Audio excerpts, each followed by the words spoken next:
అత్తా కోడళ్ళ కొత్త కథల కోసం అన్విక టీవీని సబ్స్క్రైబ్ చేసుకోండి. పిసినారి అత్త కార్తీక మాసం. సీతాపురం అనే గ్రామంలో ఎవరైనా సరే భానుమతి పేరు వింటే చాలు భయపడిపోతారు. భానుమతి పిసినారితనం అంత గొప్పగా ఊళ్ళో వ్యాపించింది. భానుమతి పేరుకు మాత్రం ధనవంతురాలు, కానీ చాలా పిసినారి. ఆమె తన భర్త రామారావు, పెద్ద కొడుకు సూర్య, చిన్న కొడుకు గౌతమ్, పెద్ద కోడలు రమ్య మరియు చిన్న కోడలు పుష్ప అందరూ కలిసి ఒకే ఇంట్లో ఉంటున్నారు. ఒకరోజు హాల్లో కూర్చున్న అత్త భానుమతి, అసే రమ్య, పుష్ప ఇద్దరు ఒకసారి ఇలా రండి. అప్పుడు వంటగదిలో ఉన్న రమ్య ఇంకా పుష్పలు హాల్లో కూర్చున్న అత్తగారు భానుమతి దగ్గరకు వచ్చారు. ఏంటత్తయ్య, ఎందుకు మమ్మల్ని ఇద్దరిని రమ్మని పిలిచారు?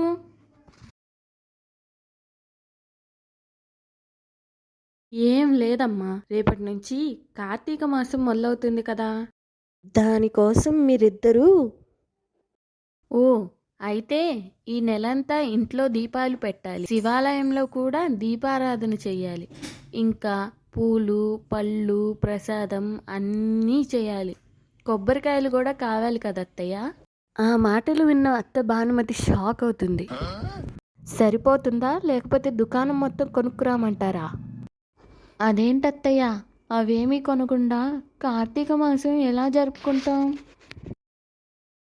కార్తీక మాసం ఖచ్చితంగా జరుపుకుంటాం చిన్న కోడలా, కానీ పూజా సామాన్లు కొనుక్కొని కాదు, అడుక్కొని. మీరిద్దరూ కలిసి మన వీధిలో ఉన్న ఒక్కొక్కరింట్లో ఒక్కొక్క పూజా సామాగ్రి అడిగి తీసుకొని రండి అంటూ ఇద్దరికి చెరొక సంచి చేతికిస్తుంది.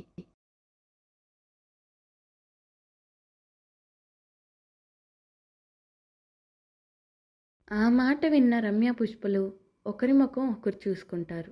ఇంకా చేసేదేమీ లేక అత్తగారు భానుమతి చెప్పినట్టు ఇంటి నుండి బయటకు వస్తారు.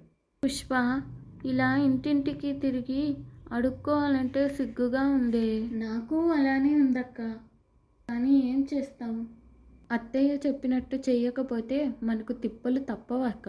ఒక పని చేద్దామా, మన అమ్మ ఇచ్చిన డబ్బులతో కార్తీక మాసానికి కావలసిన సరుకులన్నీ మన వీధి చివర ఉన్న దుకాణంలో నుండి కొనుక్కొని వెళ్దాం. కానీ అత్తయ్యకి తెలిస్తే? అత్తయ్య బొచ్చ పట్టుకొని వాళ్ళింటా వీళ్ళింటా తిరగడమే కానీ డబ్బులు పట్టుకొని దుకాణానికి ఎప్పుడు వెళ్ళింది? అది నిజమేలే, దుకాణంలో కొనుక్కొని మనమే ఈ వీధిలో ఇంటింటికి తిరిగి అరువు అడిగి తెచ్చామని చెబుదాంలే అనుకుంటూ ఇద్దరు ఇంటికి వచ్చారు. అత్తగారు భానుమతి వాళ్ళ సంచిలో ఉన్న సామాన్లన్నీ నిజంగానే ఫ్రీగా వచ్చాయనుకొని సంబరపడిపోతుంది. కార్తీక మాసం పూజను ఆ కుటుంబం అంతా ఆనందంగా జరుపుకుంటారు. ఇది ఇవాల్టి కథ. రేపటి కథలో మళ్ళీ కలుద్దాం. అంతవరకు సెలవు.